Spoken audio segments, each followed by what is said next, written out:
Hello everyone, નમસ્તે. તો આજે મારા ચેલેન્જનો છે ડે 10 અને આજે તારીખ થઈ છે 15/7/2026 અને આપણો આજનો ટોપિક છે ટ્રેડિંગ એક બિઝનેસ છે. અને એમાં આપણા 5 ટોપિક છે, જેમ કે બિઝનેસની જેમ વિચારવું, રિસ્ક મેનેજમેન્ટ સૌથી મહત્વનું છે, નિયમ અને ડિસિપ્લિન એ રાખો, પછી છે પ્રોટેક્શન અને પ્રોફિટ. તો આપણે પહેલા ટોપિકથી વાત કરીશું, બિઝનેસ જેમ વિચારવું. જેમ કે તમે એક નવી દુકાન ખરીદી અને નવી દુકાન ખરીદશો તો તમને પ્રોફિટ થશે એવું તો છે જ નહીં, એમાં પણ તમારું લોસ તો જશે.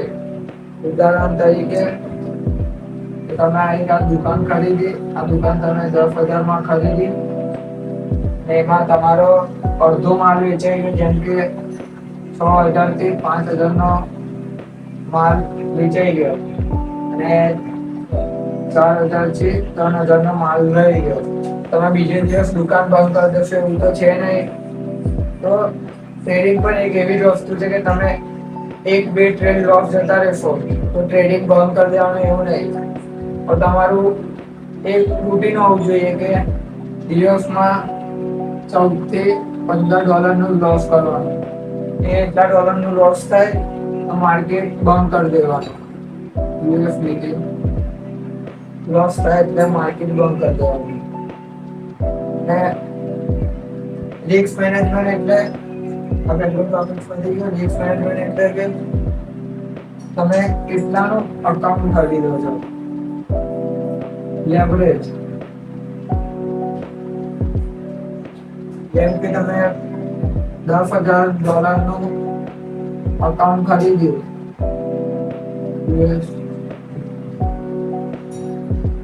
મતલબમાં 10,000 નું તમે અકાઉન્ટ ખરીદ્યું અને એમાં પણ તમારે 2 સ્ટેપ આવે. 2 સ્ટેપ, 1 સ્ટેપ ને એમાં તમારે ચેલેન્જ પાસ કરવાના આવે. જેમ કે સ્ટેપ 1 માં તમારે પહેલું $400 નું પ્રોફિટ કરવાનું. ત્યાર પછી તમને રિયલ અકાઉન્ટ મળે કે તમે જેમાં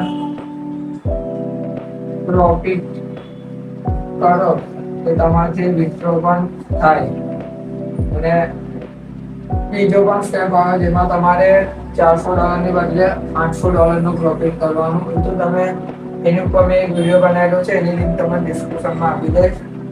રિસ્ક મેનેજમેન્ટમાં 1:1 છે, 1:1, 1:2, 1:4, 1:5 એ રિસ્ક મેનેજમેન્ટ છે.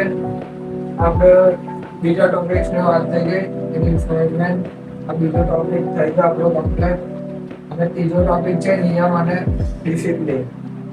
નિયમ અને ડિસિપ્લિન એટલે કે મેં તમારા અંદર જેમ કીધું કે લોસ થાય એટલે તમે માર્કેટ તો બંધ કરી નહીં દેવાના.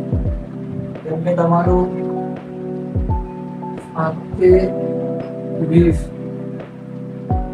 નું લોસ કર્યું અને જે ટ્રેડિંગમાં એકદમ નબળો હોય તે એવું કરે છે. જેમ કે $17 નું લોસ ગયું તો અમે એ લોસને રિકવર કરવા માટે એ ત્રીજો ટ્રેડ લે છે અને એ $17 નું લોસ થઈ જાય એનો $30 એટલે હવે તમે સમજી લો કે $17 થી તમે ડાયરેક્ટ $30 જતા રહ્યા તો તમારે કેવું અંદરથી થતું હશે.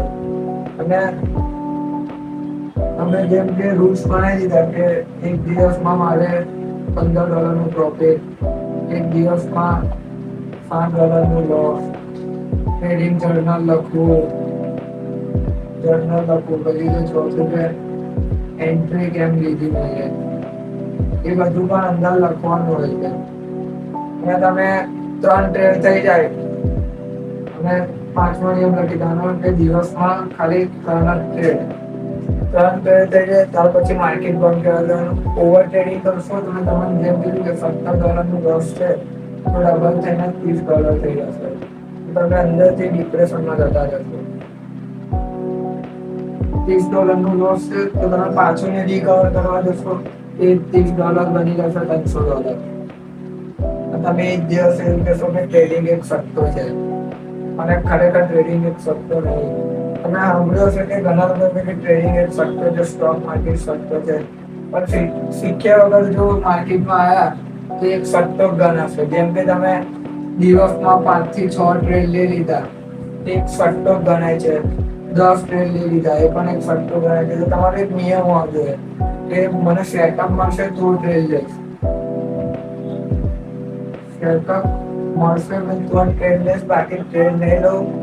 અને નિયમોનું પાલન કરવાનું. તમે એ દિવસે પાલન ના કર્યું તો પણ નોટબુકમાં લખવાનું કે મારાથી આજે 7ના એસએલ ની બદલે 15નો એસએલ લખ્યો છે, એવું પણ નોટબુકમાં લખવાનું. ભાઈ તમે પોતે જ જુઠ્ઠું લખશો તો આગળ નહીં વધો. તો આપણો તો ત્રીજો ટોપિક ડિસિપ્લિન અને નિયમનો. ત્રીજો ટોપિક હતો. અને ચોથો ટોપિક છે કે ઇમોશનલ કંટ્રોલ કરો. જેમ કે તમે લોસ કરી દીધું ને, આ પછી માર્કેટ એક દિવસે બંધ કરી દો, પૂરેપૂરું બંધ કરી દો માર્કેટ. હવે જેમ કે મારું દિવસમાં ટોટલ લોસ હોવું જોઈએ $14. $14 લોસમાં જાય ત્યાર પછી માર્કેટ બંધ કરી દેવાનું. માર્કેટ એ દિવસે બંધ કરી દેવાનું અને માર્કેટ ખોલવાની નોટમાં લખવાનું કે આજે મારાથી શું ભૂલ થઈ છે.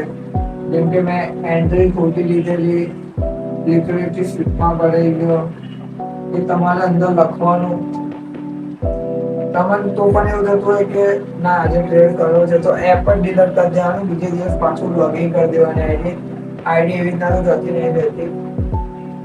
ટ્રેડિંગ જર્નલ પણ લખો. અને આપણે આ પેપરનો વિડીયો મેં બનાવ્યો હતો કાલે પ્રોફિટનો એનો, એ વિડીયો તમે નીચે લિંક આપેલી છે એની ઉપર ટેપ કરીને જતા રહેજો.